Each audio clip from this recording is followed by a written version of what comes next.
dilata o tempo aí? É quem fica ou quem vai? Aonde é que o tempo dilata? Vai dilatar para esse cara bem aqui que ficou, ó. É esse tempo que vai dilatar. Bora ver se a gente consegue, então, um exemplo bem aqui para vocês. Para compreender esse paradoxo, suponha que a velocidade da nave dos gêmeos astronauta corresponda a 80% da velocidade da luz. No vácuo, 0,8c. 80% é 0,8c. Divide 80 por 100 dá esse 0,8. E que sua velocidade tem a duração de 70 anos para o gêmeo que ficou na Terra. Ele quer saber o tempo do cara que viajou da nave. Então, o tempo do rapaz que ficou na Terra sem fazer nada durou 70 anos. Este aqui experimentou a dilatação temporal. Então, esses 70 anos é o que sentiu a dilatação temporal, mas não quando ele ficou aqui na Terra, não. Quando o irmão dele chegou, que em relação ao referencial, que sofreu a dilatação temporal. E ele quer saber o tempo desse rapaz aqui que viajou. Ou seja, o cara que ficou na nave é o cara que viaja. Então, quem fica em casa sem fazer nada, vou até colocar aqui, ó, casa, é o que sente o efeito da dilatação do tempo. E aquele que viaja em grandes velocidades, ele não vai sentir este efeito. Então, vamos lá. Antes de eu começar a saber, ó, o cara tem 70 anos. E o cara que viaja, ele vai voltar com outra idade. Eles são irmãos gêmeos. Este aqui é o paradoxo de quem? É o paradoxo dos gêmeos. Então vamos lá, como eu faço para encontrar o fator de Lorentz? Eu vou só encontrar a raiz. O fator de Lorentz é 1 sobre essa raiz aqui, ó. É esse fator de Lorentz. 1 sobre esta raiz. 1 menos V ao quadrado dividido por C ao quadrado. Então vamos lá, eu testei aqui para ver se funciona. Como eu faço então para encontrar este fator de Lorentz? Deixa eu trocar aqui a cor para eu desenvolver a partir daqui. Então vamos lá. A velocidade que ele foi, para ele encontrar o fator de Lorentz, a velocidade que ele foi aqui é uma velocidade de 0,8c, né? 0,8 da velocidade. 0,8, 80% da velocidade da luz. Então eu coloco 0,8c, está elevado ao quadrado, bem aqui, perdão, e vou dividir esse valor por c ao quadrado. Então reparem que eu já dá para dar uma cortada aqui, ó, flat, né? Dou uma cortada nesse C bem aqui, vai sobrar 1 menos 0,8 ao quadrado, que não foi cortado, é 0,64. 1 menos 0,64, isso vai me dar 0,36. Né? 0,36. Então eu quero achar o valor do fator de Lorentz. Como é que eu faço então? Para achar o valor aqui, 0,36, eu já sei o valor. Deixa eu apagar aqui. Eu já sei o valor de 0,36, que vai dar quanto? 0,36. Isso vai me dar o fator de Lorentz 0,6. Esse aqui, esse é o fator de Lorentz, 0,6. Bom, achando o fator de Lorentz, eu posso, na minha barra um pouquinho, eu posso achar aqui o valor da dilatação temporal, né? Lembrando aqui no macetinho que nós aprendemos, que eu vou pegar, eu vou chamar esse fator de Lorentz de gama, tá? Que é esse valor bem aqui, ó, é o gama, tá? Vou chamar de gama. Então, a dilatação temporal, eu vou pegar o tempo do cara que viajou, lembrando que esse aqui é a dilatação, e esse aqui é o cara que não sente a dilatação, é o cara que viaja, ele está na nave. Então, o macete aqui, ó, dilatação, divide pelo fator de Lorentz. O macete é esse, dilatação, divide pela dilatação, pelo fator de Lorentz. Então, eu quero achar o tempo do cara que ficou na nave. Então, eu vou pegar o T', esse aqui está dividindo, passa para lá, multiplicando. Então, eu vou multiplicar este valor, o valor da dilatação de quem não fez nada, ficou em casa, não quis viajar com o irmão, passou 70 anos, ele está com 70 anos de idade. E o fator de Lorentz, de acordo com a velocidade, porque o que importa é a velocidade da luz.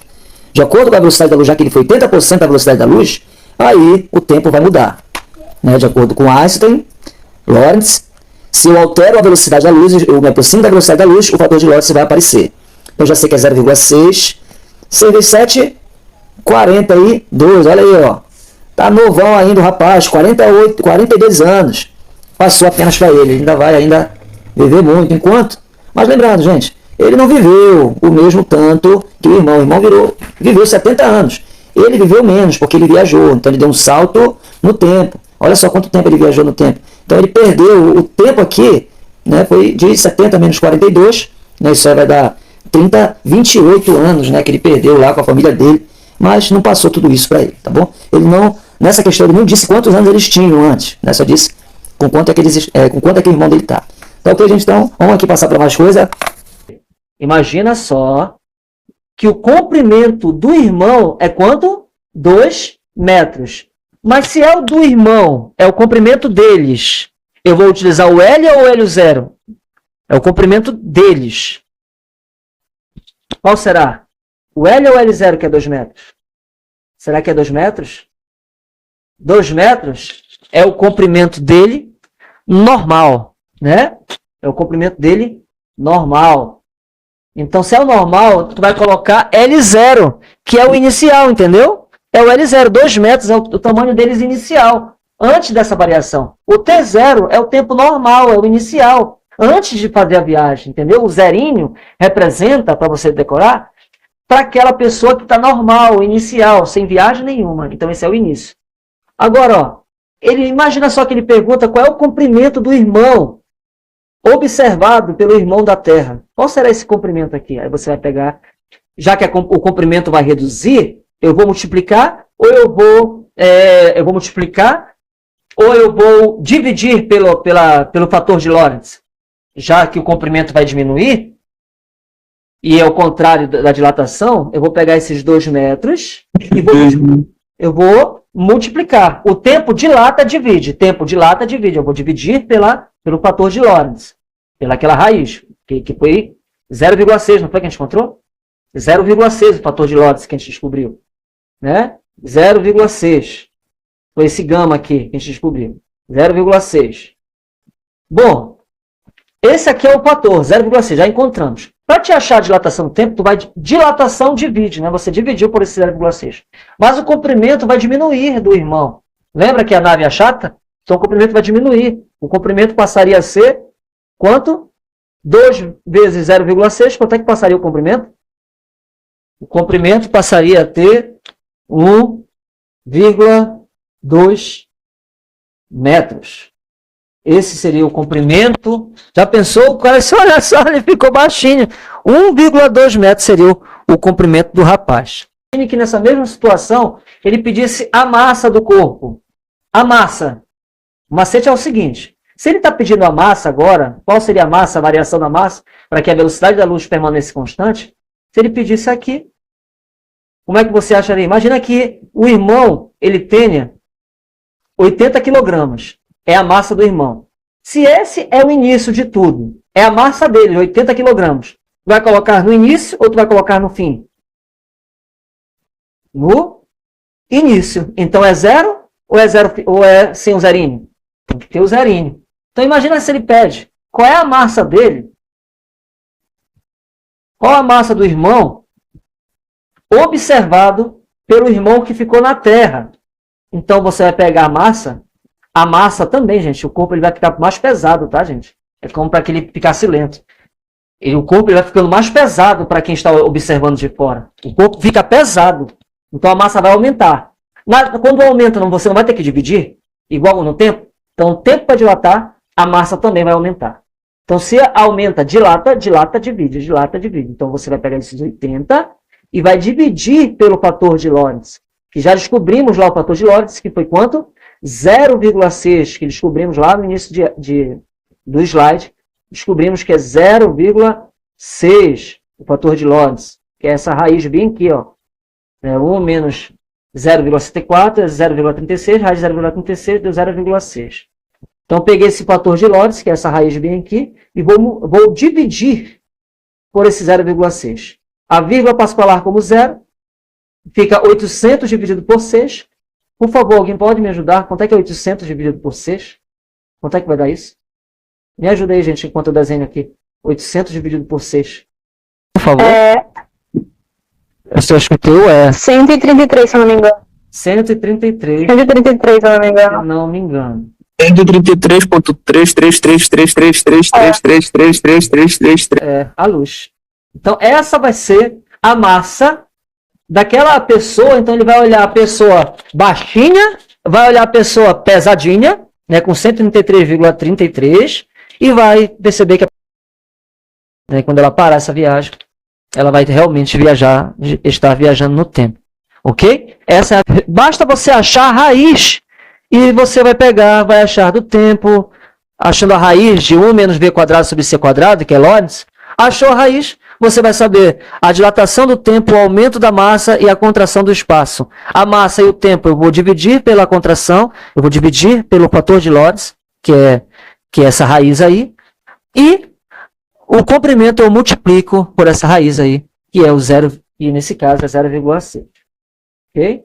O comprimento, como eu falei, você vai multiplicar por esse fator aqui de Lorentz, que é 1 menos v quadrado sobre c quadrado, para a velocidade altíssima da velocidade, na ordem da velocidade da luz no vácuo, o espaço transcorrido diminui, né? Então, o comprimento relativo, eu vou multiplicar, que é para justamente, né, aumentar. Lembrando que essa raiz sempre vai ser menor que 1. Por isso que para diminuir esse cara aqui, eu tenho que multiplicar. Porque quando eu multiplico um valor por um valor menor que 1, o valor vai reduzir. Por exemplo, quanto é que é 1 vezes 0,5? 1 vezes 0,5 é a metade. Então, repare que quando eu multiplico por um valor menor que 1, eu vou o quê? Quando eu multiplico o valor, ele vai contrair. Certo? Sempre vai contrair. Sempre vai contrair. Eu multiplicando por essa raiz, porque é um valor menor que 1.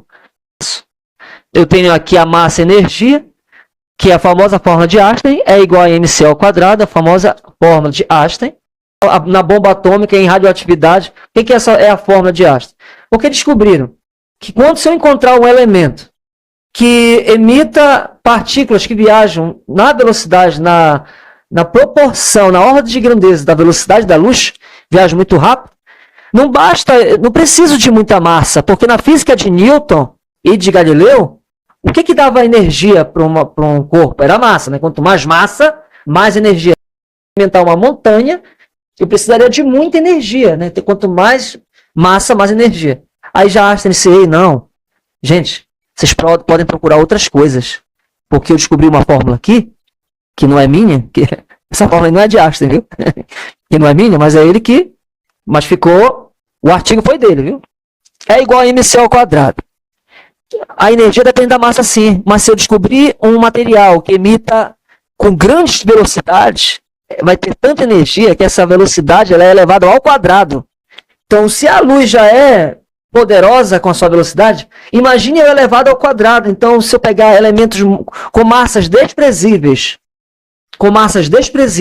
mas que viajam na velocidade da luz, eu vou ter uma grande quantidade de energia. Aí os caras, os engenheiros, eu já sei, esse elemento aqui é estável, plutônio, urânio, eles descobriram isso depois de pegar câncer. Marie Curie morreu disso, né? Infelizmente, né? Não sei se foi a primeira mulher a ganhar o Nobel, mas ela conseguiu, né? Ela descobriu os elementos radioativos, inclusive plutônio. E ali, eles disseram, olha, tem um urânio, e se eu partir esse urânio, ele vai emitir tantas partículas na velocidade da luz, com massa desprezível, mas vai liberar muita energia. Então vamos quebrar essa parada aí e vamos fazer uma bomba de fissão nuclear. Então foi basicamente essa que é a ideia dos caras aí, que jogaram uma em Hiroshima e Nagasaki, convidaram o Einstein para o projeto, ele não aceitou o projeto da bomba atômica para construir essa bomba atômica, até porque ele não tinha também essa capacidade, ele sabia formular, ele mostrou a fórmula, olha, a fórmula é essa aqui. Agora, olha só, uma bola normal em repouso, ela tem esse tamanho, mas se ela tiver 0,87 da velocidade da luz, você vai ver ela desse tamanho aqui. Se eu tenho 0,995, ela vai aparecer desse jeito aqui. Se ela entra num buraco negro, eu vou olhar, né, como... Não, o buraco negro está bem aqui, olha.